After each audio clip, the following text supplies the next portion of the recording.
Good morning, everybody. I hope you're having a wonderful day. Welcome to another episode of Simplicity Made Simple.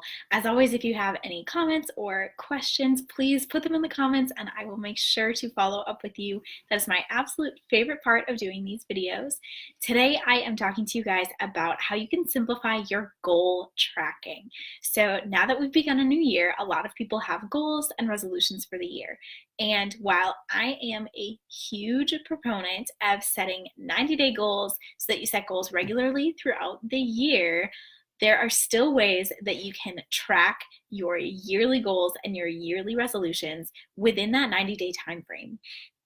And that is helpful because it sets you into a regular rhythm of evaluating and adapting your goals. And this is key for actually reaching them. One of the main problems that we have with traditional methods of pursuing our goals and even tracking them is that when things aren't going well, we're tempted to just give up because we think it's not working. We think we're never going to be able to reach that goal. Maybe that goal wasn't for us. Maybe it was just too hard and we should just give up and direct our energies elsewhere.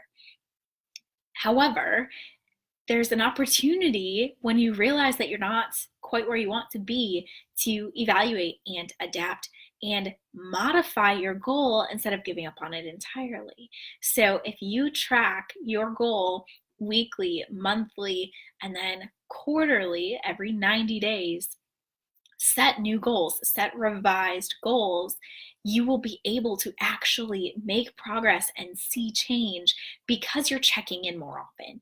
You're not just looking at the 6-month mark and at the year mark and saying, whoops, I'm not where I wanted to be. I didn't get done what I wanted to get done. I'm really bummed and disappointed. And why does this happen every year? It's because we're not regularly checking in and we're not giving ourselves that time to reflect and see what's going well, what could improve, and to reevaluate and revise those goals.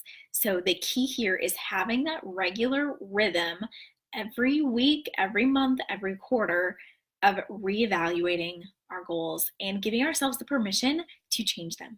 Whether that means just extending the timeline, whether that means adjusting the frequency with which we try to instill a new habit, whether that means picking a new habit or a new goal and just changing it completely. You know, if you were trying to run a few days a week and you just find that running is not for you, then maybe you try biking, or maybe you try walking or swimming or something.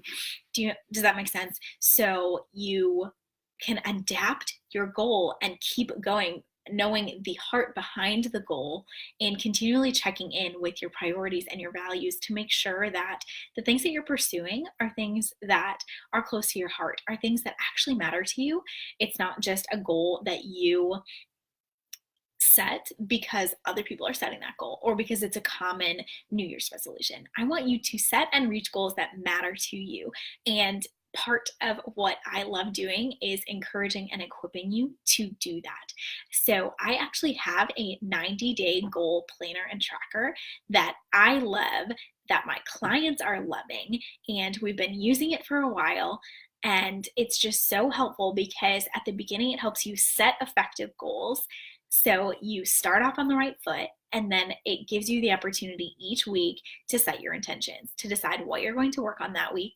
And then at the end of that week, it helps you evaluate what went well, what could go better. And then, the next week begins and you get to set goals again.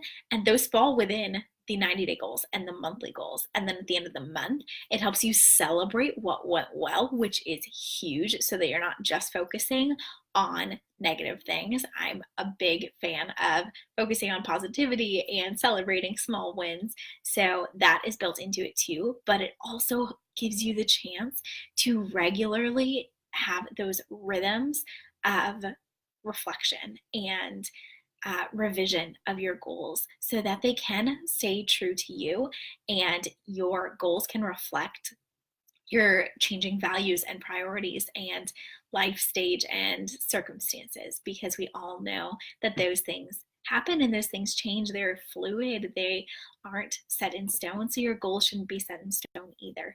And the biggest encouragement and tip I can give you with trying to stick to your goals and actually track your progress so that at the end of the year you can feel accomplished is to regularly be checking in.